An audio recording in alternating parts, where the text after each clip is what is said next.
नमस्कार समस्त को स्वागत मो यूट्यूब चैनल को जार ना हो स्वर्णस पाठशाला। आज द्वितीय दिवसर संपूर्ण श्रेणी कार्य को यही वीडियो माध्यम जानिबा। विद्यालय को नाम लिखाइबा आसीथिबा पिलामानंकु नै विद्यालयर बड़ पिलामानंक सहित मिसाई 4-5 जणिया दल गठन करिवे। बड़ पिलामाने कुन्नी संगात मानंकु नै विभिन्न शिक्षण कार्य रे जोड़िवे।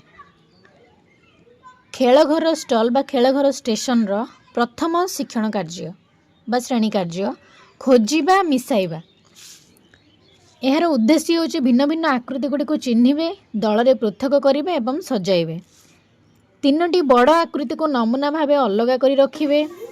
त्रिभुज, वृत्त और गोलाकार आकृति जहा कि सेमानक पई 3 कोणिया, गोल और 4 कोणिया। एही आकृति गुडी को छोट छोट आकृति बनाई गोटे स्थान रे एकाठी रखिबे। जो बड़ आकृति आमे नैथिबा से बड़ आकृति भली किछि छोट छोट आकृति को ता पाखरे सजाई रखिबा। प्रत्येक पिला एही भली रखी केतोटी समान आकृति हैला गणी कहिबे। से माने बड़ आकृति देखी छोट छोट आकृति को मिसाइबे एवं मिसाई ता स्थान रे नै रखिबे। शेष रे केतोटी आकृति हैला ताको गणी कहिबे। एहा को शिशु बाटिका प्रथम और द्वितीय मिसी खेलिबे। द्वितीय खेल हैला खेली खेली शिखिबा। शिशु बाटिका प्रथम और द्वितीय श्रेणी पिला मानंकु नहीं यही शिक्षण कार्यटी करिवे।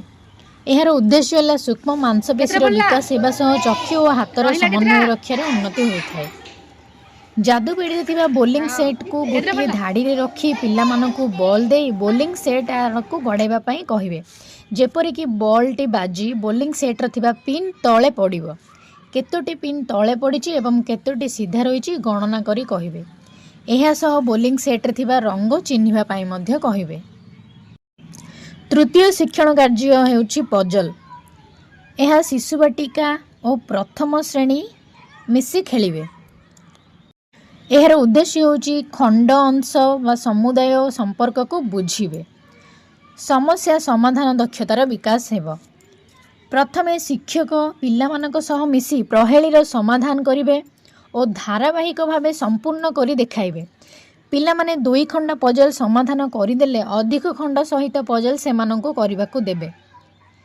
शिक्षक एथिपई 2, 3 और 4 पजल खंड 10-12टी स्वतंत्र चित्र नै कराइबे। जादू पेड़ी थिबा जिक्सा पजल आमे यूज करबा सहित सेमानंको पई अन्य किछि स्वतंत्र 10-12टी करी सेमानंको प्रैक्टिस कराइबा।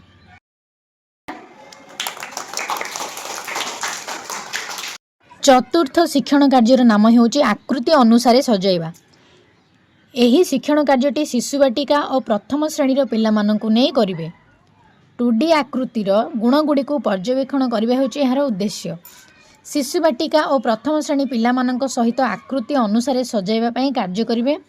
पिला मानंकु 4-5 जण लेखाए दल करी आकृति रंग और आकार अनुसार सजाइबा पई कहिवे। एथिपई आमे जादू पेड़ी थिबा आकृति गुडी को उदाहरण माध्यम रे नै परिबा। एहा पर द्वितीय स्टेशन रंगर दुनिया कोलाज तैयारी करिबा। पिला मानकु ड्राइंग होइतिबा चित्र पेपर चित्र रे त्रिभुज, चतुर्भुज, पशु, पक्षी आदि प्रदान करिवे। ड्राइंग होइतिबा चित्र पेपर बा A4 पेपर रंगीन कागज आमे नै परिबा। से रंगीन कागज को काटी सेथिरे अठा लगई से आमर चित्र मध्य से लगाइबा पई कहिबा। पिला माने निज अनुसार रंगीन कागज नहीं दिया जाइथिबा चित्र उपरे कोलाज करी लगाइबे। तृतीय स्टेशन गपराइज। आस गप सुनिबा और कहिबा। कहानी को ध्यान दे सुनिबे और चित्र और कथा को संयोग करिवे। एहार उद्देश्य कहानी संपर्कित सरल प्रश्नर उत्तर देबे। पिला मानकु यू आकृति रे बसाई कहानी सुनाइबे। कहानी आरंभ पूर्व कभर चित्र देखाई पिलांक सह आलोचना करिवे एवं कहानी कहिवे और कहानी शेष रे आलोचना करिवे। पिला मानकु कहानी रो विभिन्न प्रश्न पचारिवे जेपरि से माने सरल प्रश्नर उत्तर समस्ते देबे। एथिबे किछि कहानी मध्य रहिछि बा कहानी रो नाम रहिछि चंद्रंक घर, चढ़ई होई मु उड़ीबी, निधि हजांक सपन, चतुर कइंच इत्यादि। आशा करुच्ची आपण द्वितीय दिवसर संपूर्ण कार्यावली को मध्य भल भाव बुझी पारिथिबे। जदि आपनको भिडियोटी भल लागुछि किंबा वीडियो द्वारा किसी सहायता मिलूची तेबे आपण वीडियो को लाइक करंतु अन्य मानकु शेयर करंतु एवं चैनल रे नुआ थिला चैनल को सब्सक्राइब करंतु।